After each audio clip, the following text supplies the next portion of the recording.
just say we didn't land on the moon. And they're like, what? You know, and it's like...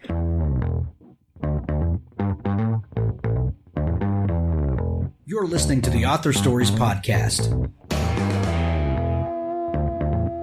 bringing you the story behind the stories and the storytellers.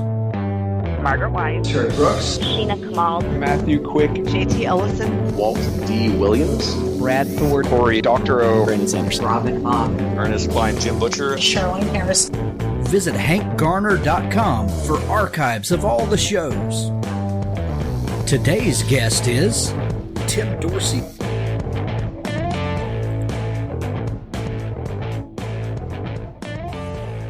I'd like to thank a few sponsors before we get into today's show, because it's those sponsors that allow us to keep bringing you shows day after day. The Son of Earp series by Chuck Buda, Shifters, Ghosts, and Demons, all set within the backdrop of the Old West. James Johnson, illegitimate son of the legendary Wyatt Earp, dreams of adventure and following in his daddy's footsteps. His mentally disabled friend Carson stands by his side. Together the friends wage war against evil. The Son of Earp series has it all. Supernatural forces are at work and the body count is rising. Can James and Carson save their cursed friend? Will they defeat the haunted gunslinger before more innocents die? Can James and Carson defeat the possessed before the demon hits the Chisholm Trail? Or will the devil win the West? Curse of the Ancients, Haunted Gunslinger, Summoner of Souls. The Son of Earp series is available in paperback, ebook, and audio formats exclusively from Amazon or free through Amazon Kindle Unlimited. Pick it up from Chuck Buda today. There's a link in the show notes. Mad Jones, Heretic by Quinn Hillier. Mad Jones Heretic delivers sharp satire on modern religion, politics, and media, all at the same time, along with insightful representations of the vagaries of today's celebrity culture and the lunacy of internet comment threads. Controversies surrounding race and sexual morality enter in as well. Additionally, its setting at the end of the 20th century in the midst of the Y2K computer scare provides the perfect vehicle to dissect millennialist themes as well. Mad Jones Heretic by Quinn Hillier. Thank you for listening. As always, stay tuned at the end of the show for an audiobook clip from Richard Gleaves, the Jason Crane series. Now on to our interview. Essence, Book 1, Septima, the first volume in the exciting new science fiction series by Nick Breaker. Troy is no longer himself. Kidnapped by aliens infected with the essence of the dead General Tomas, Troy grasps at his only hope of survival. He merges his soul with the alien parasite trying to possess him, leaving him forever changed, and not entirely for the worse. Once plagued by crippling phobias, Troy is now fearless, willing to fight his enemies with his bare hands. But with his new strength also comes a new weakness: women. Tomas was notorious for his insatiable desires, and Troy finds himself constantly resisting temptation, especially the gorgeous, manipulative Alta. Although Alta has convinced the Pyrrhans she's helping them prepare to battle the murderous Reptarans, she's actually meticulously planning to steal their ultimate power source and then abandon them to their fate. Alta won't hesitate to kill anyone in her way, and her deep love for Tomas is Troy's only advantage. He convinces Alta that Tomas has taken full control of his being and thus keeps her trust and his life. While Alta schemes, Troy covertly struggles to save the Pyrrhans and prevent the Reptarans from invading Earth. But first he must wrest back control of his own soul.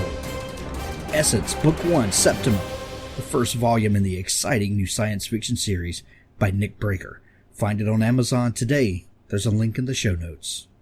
Well, thanks for joining me again for the Author Stories Podcast, where I bring you the story behind the stories and the storytellers.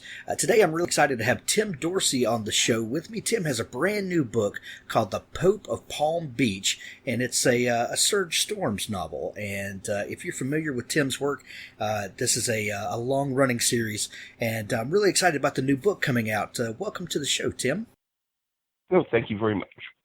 Tim, I begin each show with the same question, and that question is, what is your first memory of wanting to be a writer or a storyteller? Well, it's probably when I was a kid. I had a manual typewriter, around 12 years old, and I don't know why, but I just started typing up funny little stories. Of course, they weren't funny and they were badly written, but I was 12, and I remember doing that.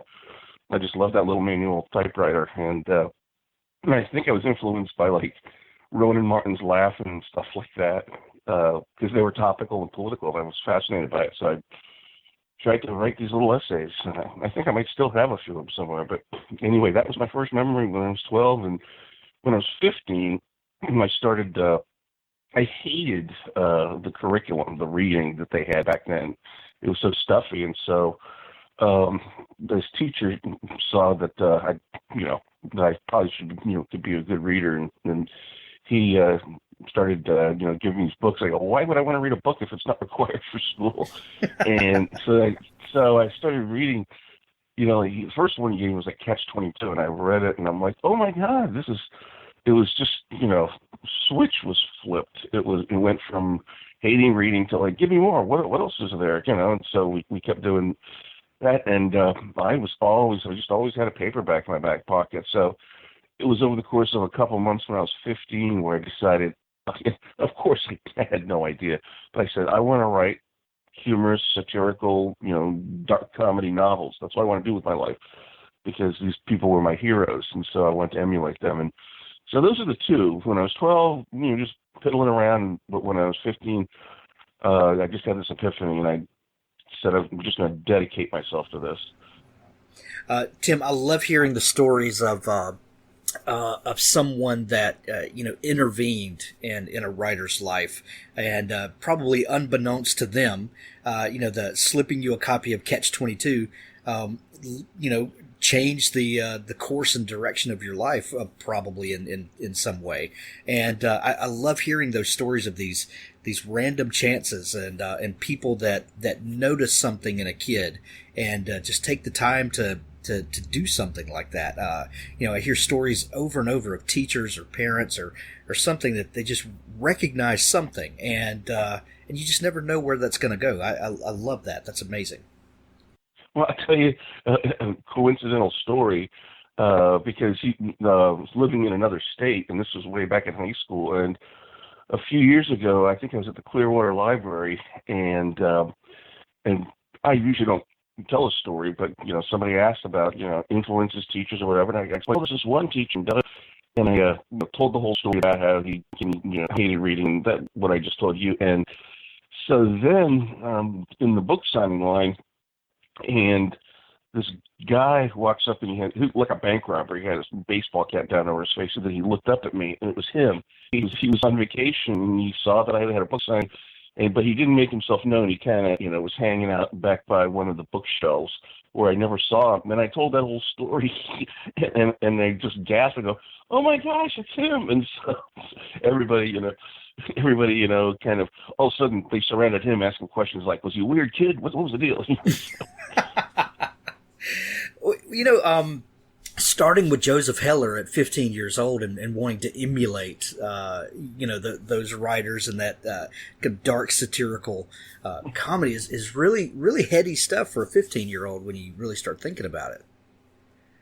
Well, yeah, and then the other ones were Kurt Vonnegut. Oh, and, yeah. Like Hunter Thompson, and then, of course, you're going to read Salinger, Catcher in the Rye, and all that stuff.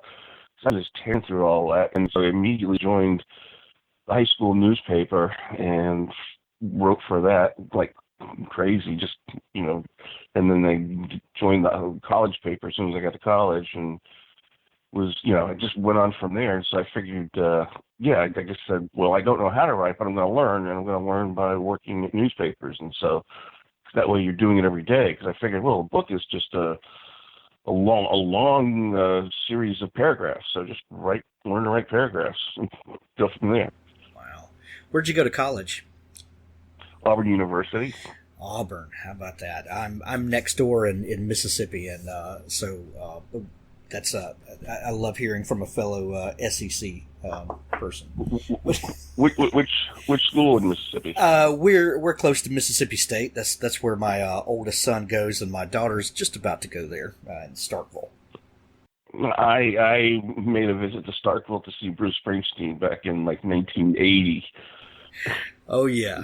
There's been quite a few shows that have been monumental there for sure. What did you study at Auburn?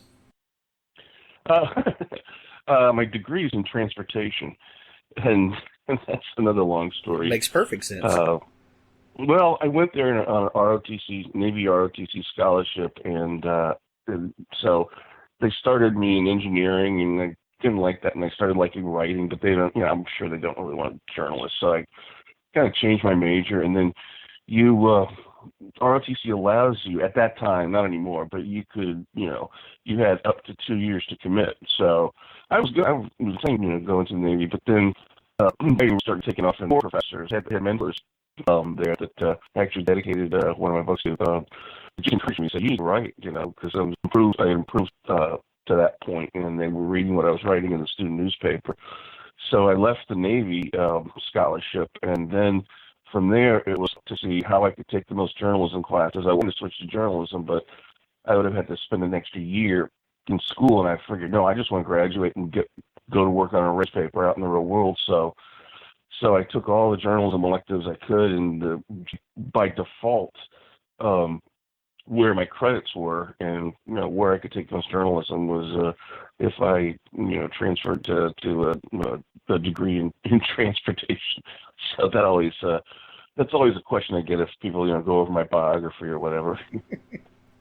I love it. The circuitous route that people take to get where they are, I find absolutely fascinating, because you never know when these little nuggets of life experience show up in writing, or when you're sitting at the computer, and if you wouldn't have pursued this thing at this time, an entire story thread might not manifest. So I love hearing those stories. Oh yeah, it was amazing. When I look back, there were so many things that just lined up that carried me along, and got me into novels. So it's like this bullet ricocheting around and finding its final spot. Did you work as a journalist after college?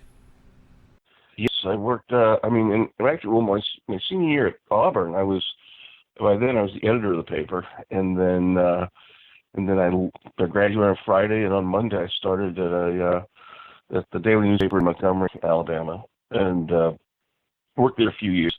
And I was from Florida, and it turned out that the managing editor and the executive editor were recruited by the Tampa Tribune, and so then they went down there, and they called me and asked if I wanted to work at the Tampa Tribune. So I said, sure.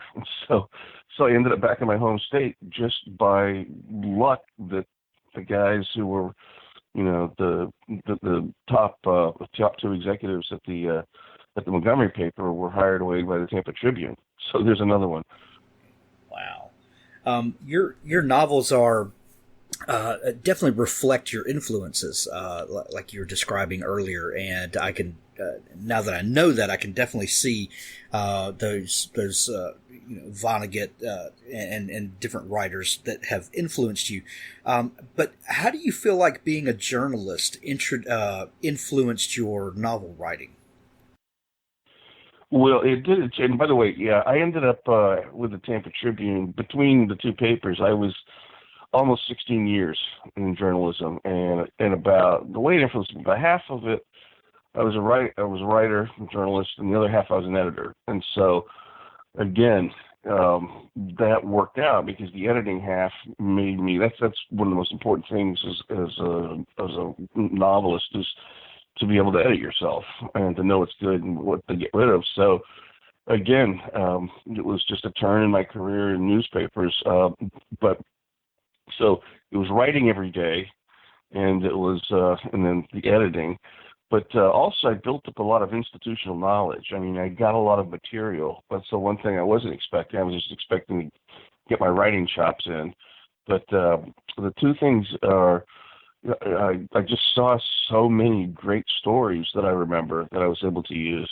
And then the other thing was when you work for somebody, you learn to write really tight and really fast.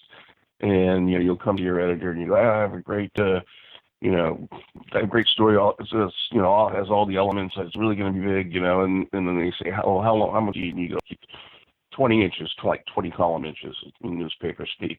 And they say, okay, you got 7, go. So you gotta just really write, and so that kind of, and I noticed this in the other, there's other Florida writers, Carl Hyacin, Randy Wayne White, and Edna Buchanan, who came from journalism backgrounds, and you can kind of tell, and it's the pace is quicker, the structure's snappier, so I hope I'm doing that as well, but that's what I noticed in their writing from that journalism background. A lot of writers talk about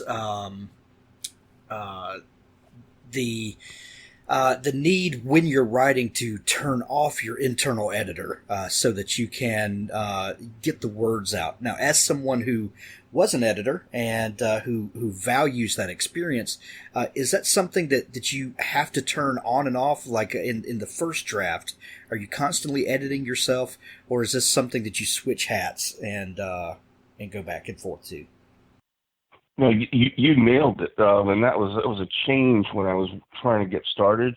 That I was editing myself as I went, and the big breakthrough for me was don't edit, just write, and that way you immerse yourself in the story and into this make-believe world you've created. Whereas if you're constantly editing, you're not really kind of getting in there, and so basically. I don't edit at all on the first draft. I just write, through, and I say I'll clean it up on the back end, but that way you get the story flow. You get to know your characters, you visualize them and everything, and it just shatters the whole illusion of a work of fiction if you're constantly tweaking and editing as you go through. Yeah. Did you, as you're writing, did you ever go back to the manual typewriter to recapture that initial feel? No, I didn't, and I'll tell you, I'm lucky I came along in the days of computers, because it was just an invisible medium for me after all those years in newspapers, writing on computers, and so it's you just cut, paste, move around. Oh yeah, I think it's easy to romanticize kind of sitting down at the typewriter and hammering out words, and that romantic feeling disappears pretty quickly when you start realizing I wish I'd have done this differently. Oh yeah, well the last time I used a manual typewriter was in college, so cut and paste back then was actually with scissors and paste. I love it. So Tim, what was the first book, the first novel that you realized, okay, it's time to start writing fiction. I've been doing this other stuff. What was that first story idea that came to you, and you knew this was going to be a book? Well, it was a book. It was, but it wasn't coming together. And the reason was the authors that I read were pretty iconoclastic as far as plot structure, and like I said, Heller and Vonnegut, two big looming giants in my mind. But so I was just going to do this picaresque traveling around Florida and these guys getting into adventures and stuff, and so I was going along, and I read some Florida books that were I didn't realize were mysteries, but they were like Thomas McGuane's Night Two in the Shade, and Charles Williford's Miami Blues, but then I read James Hall's. I read a review of it, and it talked about how it captured. It didn't talk about much of it being a mystery. It talked about it. It got the essence of Key West really down. It was called Bones of Coral. And I read that, and I'm like, oh, okay, now I got it. And it was like immediately I knew what I was going to do, which was I didn't have the story in my mind, but I saw how he that was more recognizable as a mystery, but it was just as much transcendent of a mystery like the other books I mentioned, in that they really captured real Florida, not like some author who maybe takes a couple of vacations here and then creates a fictitious town and puts a novel in Florida. These writers actually knew their material, and they put in a lot of places that you would recognize. So I read that, and then I just started outlining. I wrote down various crime stories that I recalled, and kind of put it all together in one long tale. And that's how it started. I mean, it was really, really quick.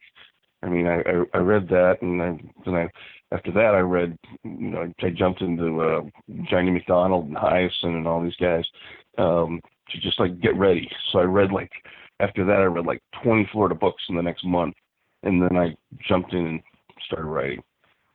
And that first, it was like 10 years of writing chapter 1 and chapter 2, and going back. And you remember like Woody Allen's Manhattan, where at the beginning is his monologue, it was chapter 1, and he recites a sentence, and he goes, no, that's not it, chapter 1, and he goes over and over again. So once I got the handle on it, I like I said, I was writing bits and pieces of this book for about 10 years.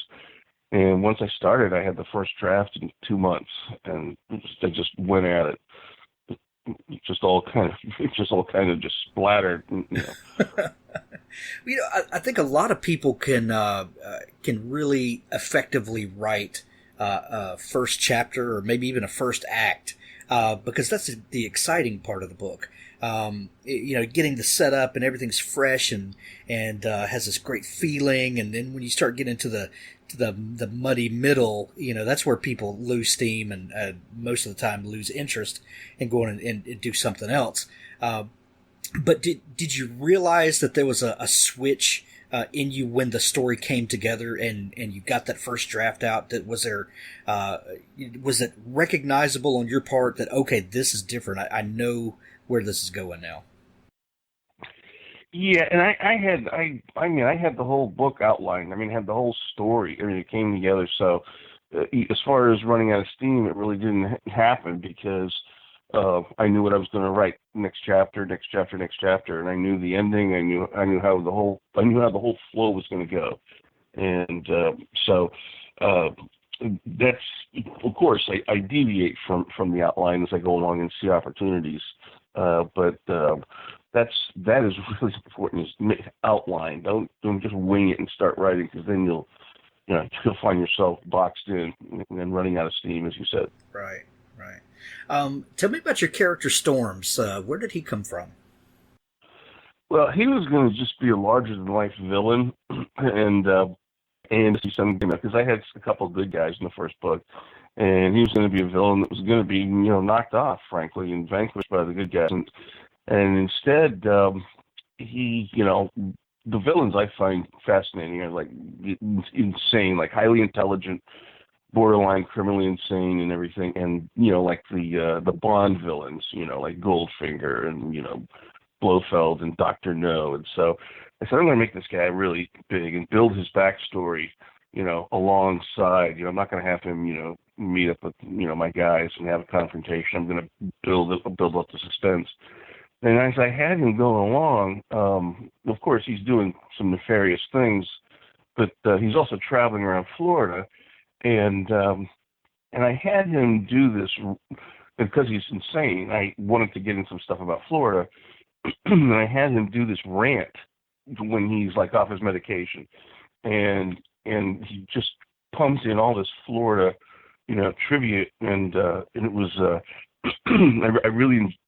I really enjoyed it. Him, kind of taking those, and like again, because I wasn't editing, I was just going right along, and so he just tripped into this rant, and so then it came up again later, between crimes that they're in this motel room, and he goes off on another rant, and then he starts behaving, in a certain way where he like loves Florida trivia and landmarks, and so he goes along the way on the route. He visits all these historical stops and spouts, why they're important. And sometimes he has a hostage with him. Sometimes he's spouting to the hostage, saying, "You should feel fortunate. This is a fantastic place you're at." So as I went through the first draft, the character Serge Storms just took over the stage, and so after the first draft was finished, I go, okay, this is my main character. This is the anti-hero. It changed, like I said, just going along, it changed the course of the book. Even though I had the outline, I had the crime mystery outline, but all of the details, the Florida details and the dialogue and him going off, that evolved. That was, just, stuff that you need to put in as you're fleshing out the plot. And so that just worked out so well that when I went back to do my second draft, I reconciled all of him, I made him more prominent all the way through the book, and had him, and of course, and there never was a confrontation with the good guys, actually. It's you'd have to read to see how it resolved itself, but he took care of some bad guys along the way. I love how he began as a straight villain and evolved into kind of a manic, sun-kissed Hunter S. Thompson kind of a character. He's definitely out there, and the thing, and I was lucky in another way. The thing that people have responded to was something that I almost was going to pull back the reins on myself on, because I thought, maybe it's a little too indulgent. But I guess I ended up putting a lot in the first book. Was he's like encyclopedic. He's obsessively encyclopedic about, Florida history and stuff, and especially fun things that you wouldn't, necessarily know. Like where a TV show was filmed in Florida. Like one of the books I just finished, he visits some of the sites where Route 66 was filmed in Florida, which, believe it or not, it was. They strayed off of Route 66 and came to Florida at the end of the series for a bunch of episodes. And yeah, so it's not like straight up history like this governor did this back in the 1800s, and Andrew Jackson did this. It's hey, Route 66 was filmed here, and this is where Martin Milner and whatever and stuff. So anyway, so people what they've responded to is they say, I love how he, you're just not making stuff up, that he visits real places where either I've been or I can visualize it or I want to visit. And so, and that's the part that I really liked about writing the books, but I hadn't seen it a whole lot in a lot of other books. I've seen Hyacin do it to a great degree, but not. I kind of felt I was going overboard. But people said, no, go overboard. We love seeing all these real places. Well, I love how Florida is such a prominent, almost character in the books. I love when an author really nails a place so much that it almost becomes a character in the book. And then Serge Storms' love of Florida really, reiterates that and really drives it home. And you paint Florida in a way, and like you talk about with all the little details and things like that, that when you're reading, not in a touristy way, not pointing things out like you're pointing things out on a tourist map, but little details that make you scratch your head and say, is this really real? It's like, are there any tips or tricks that you can give people for painting real places like that without just making it seem pedestrian and that you're just pointing things out on a tour? Well, one thing I do is I've been to all the places, and some of them are really, out of the way, and I take a ton of photos, and then not just regular photography, but it's almost like, like how they took photographs mapping the moon, I'll take them from all different angles because I don't know what I'm going to need, and then when I'm like, let's say visiting a certain restaurant, I can describe exactly, in other words, there was a restaurant in Homosassa, and it's Neon Leon's, and it was the relatives of Leonard Skinner bass player Leon Wilkerson. So I was taking a bunch of pictures in the interior, and instead of just saying, oh, there's a lot of memorabilia from, rock music memorabilia, I was able to say, in the glass case, there was a top hat that, he wore because he used to wear strange hats. And then they were sitting in a booth, with a guitar signed by so-and-so, over the table or on the wall, next to the booth. And so instead of, like saying, there was they went into a restaurant with a nautical theme. I don't mention that. I'll just say, they walked in and there was, port on the wall, verdigris portholes, and there was a harpoon and some crab trap floats hanging from the ceiling, and I'll describe the colors. I'll take pictures of it and I'll describe, there was like a green and an orange, crab trap float, and that's probably one of the best things I've done is give specific, real details as opposed to describing with adjectives and adverbs. Instead of modifiers, use specific nouns. That's a great. I'm sorry. Is that too much? No. That's too much. You play baseball. No, absolutely. That's the stuff we love. So after that first book, how did you bring Serge Storms back? And did you, when you went to write your second, did you realize that you were onto something with this character and that he was going to have adventures and misadventures all over the place?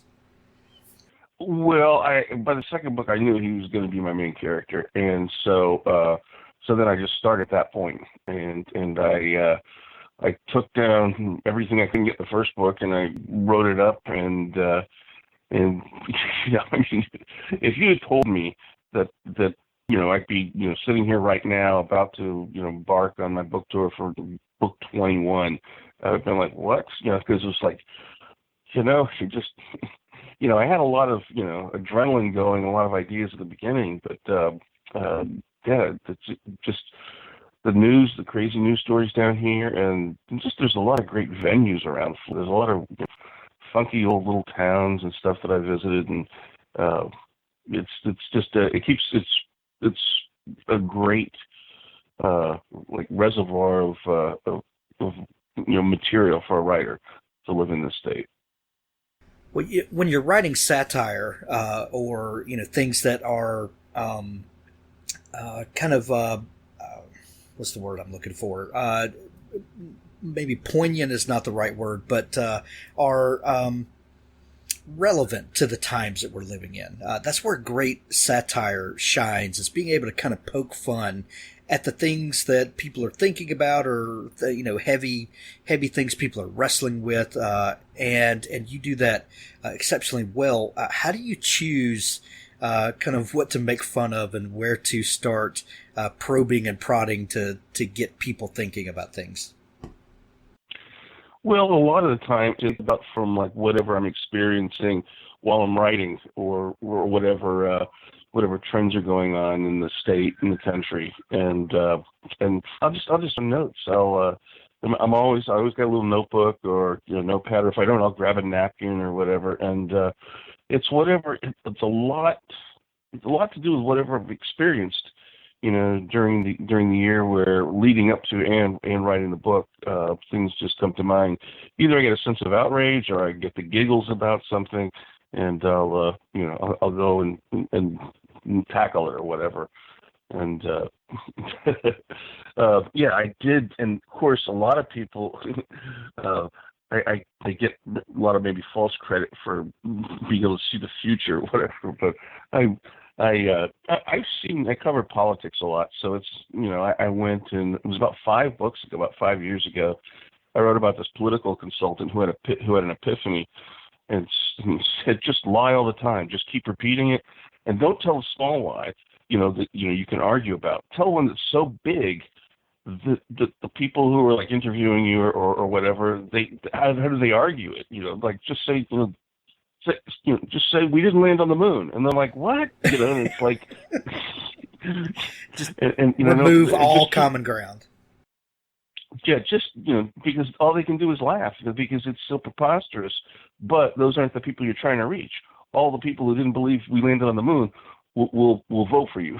So I had this guy just spouting preposterous things relentlessly, and of course I don't want to get too political because that was 5 years ago. I just took what I saw, and I've dealt with political consultants as a reporter covering elections and stuff, and so I just took it to its logical extreme, and then reality went from there.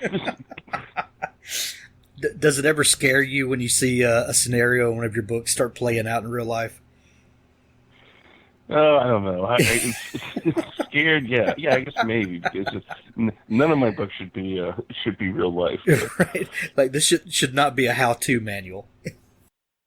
No, but I tell you what, I mean, you got to get the books out as quickly because Florida is like there's no limit. It just gets weirder and weirder and weirder, and I just keep I see all these news stories that people post on my Facebook page, and it's we're a proud state. I'll tell you. It was a local guy just over the weekend. I think he was arrested for DUI because he pulled up to a bank teller and he ordered a taco. So sat down in front of the cops and he left. He got pulled over. Yeah, Florida has the best news stories for sure. Yeah. So the newest book is called The Pope of Palm Beach, and did you say this is number 21 in the Serge Storms series? Yeah. Yes. That is wild. So tell us about this story. Where does Serge find himself, and what's kind of the setup for this book? Well, I wanted it to be myself, so I said I'm going to place my hometown. I'm going to go into all of the history of the area, which is Riviera Beach, Florida, which is the greater West Palm Beach area, and so I had him travel around the state, and of course he's coming up. He goes, "Oh, this is the best. I'm coming home. We're going to spend some time here where I grew up and everything." And I have flashback chapters. I have alternating flashback chapters of him as a little kid out at the beach, which is my memories and stuff like that. And then it moved along, and I mentioned a lot of stuff that probably a lot of people have forgotten who live there now. But I came through with a lot of things that I remember from the 60s and the 70s in Palm Beach County, and I won't go into too much. Well, it gets revealed pretty quickly, but the Pope of Palm Beach is this new character that I created that is very influential in the book, and so it's kind of a rhapsody to my old stomping grounds as a kid. I love it. Tim, if there are some new writers out there listening and they like what you do you have any advice for new writers who are maybe just starting out and really haven't found their footing, haven't found the niche where they plug in the way that you have? Do you have any advice for those people? It's some advice that I've heard from other people. I think Michael Connolly, and I think he attributed to Harry Cruz, and it was just keep. And he said, keep your head down. And what that meant was write who you are. Don't, just think of what interests you and what you feel like you want to say. And don't try to engineer it for any audience or, I have to write this type of book or whatever. Just write personally, write yourself. What your passions are, what amuses you, etc. And James Hall, talks about just read the greatest people in your genre, and be influenced. Try to emulate them, and just that'll get things started, and then you'll find your own voice as you get momentum. Yeah, and it's perfectly okay to wear your influences on your sleeve as long as you're not continually imitating them. But imitating them will help you find your own voice. Well, what I choose, I actually give them cameos in my books. A lot of the writers who've influenced me, I had Hyacinth in one book and Dave Barry in another, and Randy Wayne White, and so I don't hold back. I just jump right in, and I had Serge run into Dave Barry at the World Series, which I did at one point, out the concession line, and so I put that encounter in the book and stuff. But that would be my best advice. Is just it's like if you read a good book, it makes you want to read. If you read like great books, it makes you want to write. Yeah. So anyway, I love that. That's a great line. Tim, if people are not familiar with your work and want to get plugged into what you do and find all your back catalog and all that good stuff, where can they find you online? Well, it's simply my name with no space, Tim Dorsey, and that's Dorsey, and or you just plug Tim Dorsey into a search engine, and somewhere near the top it'll bring you to my website, and it's got all these different tabs, and as well as one page has like this I did not expect, all the tattoos people have gotten from the books, different, images and stuff. I think I don't know, I may have crossed the axis from writer to NASCAR personality or something. Does that freak you out when people take your work so seriously? No, it's the greatest honor. I mean, they're always sending me photos, and I post them, and I go, that's so cool. This one girl, there's a signature Serge emblem from one of the books or on my website or whatever, and she has a picture of her pulling up her hair in the back of her neck, and the front tattoo she's got. So I got that email from her. Hey, I got a Serge tattoo, and so I got an email from her mom. What else? But no, she was just kidding. But no, I'll tell you what, I'm still pinching myself. Those are kind, and couldn't ask for a better career. Absolutely. Dorsey, thank you so much for taking time to come on the show. I said everybody to pick up a copy of the Pope of Palm Beach. Try saying that 3 times real fast. And thank you so much for taking time to come on the show today. Hey, thanks for having me. Appreciate it. Thanks for listening to the Author Stories podcast. For more great author interviews like this one, go to hankgarner.com and dig through the archives. There's something there I know you'll love. Now stay tuned for a special audio clip from Richard Gleaves' The Jason Crane series. How do we know when we are watched? Do the eyes of a predator reflect moonlight, focusing it on our skin? Do we feel 2 little spots of white on our neck and bristle with fear? I knew I was watched, and I could feel its quality. A man's gaze, like yearning eyes in a smoky tavern. I felt drawn to it. I skirted the pond, and beneath a vine-choked bower, I found the horseman's severed head. The braid at the back had snagged on some twig, turning the dead eyes upward. A dragonfly rode his cheek. It fled as I reached for him. I took hold of his braid, like the vine of a pumpkin, and drew him from the water. We sat together on a mossy log, he and I. Oh, I felt such joy to look upon his face again. I wiped the mud from his lips and nostrils, preparing him to be buried. The Domine could not watch the graveyard always, I decided. I would wait for night to fall, steal a shovel, and do the work myself. A trio of colonial soldiers were raising a redoubt nearby. Thomas the gravedigger brought them his own long-handled shovels. He stood and watched the soldiers work with professional interest, as dirt was his trade. Autumn leaves snagged in his hair, but he was too busy tale-telling to notice. The morning's dark business had quite bewitched his imagination. But the big one was a Hessian. One of them horsemen, head lopped off by a cannonball. He'll be a haunting this place now, he will. With a hip-hip and a clippity-clop. I'll be seeing headless spooks in my burying ground. Just you wait. And if he can't find his own head, he'll be wanting one of ours. Lord love us.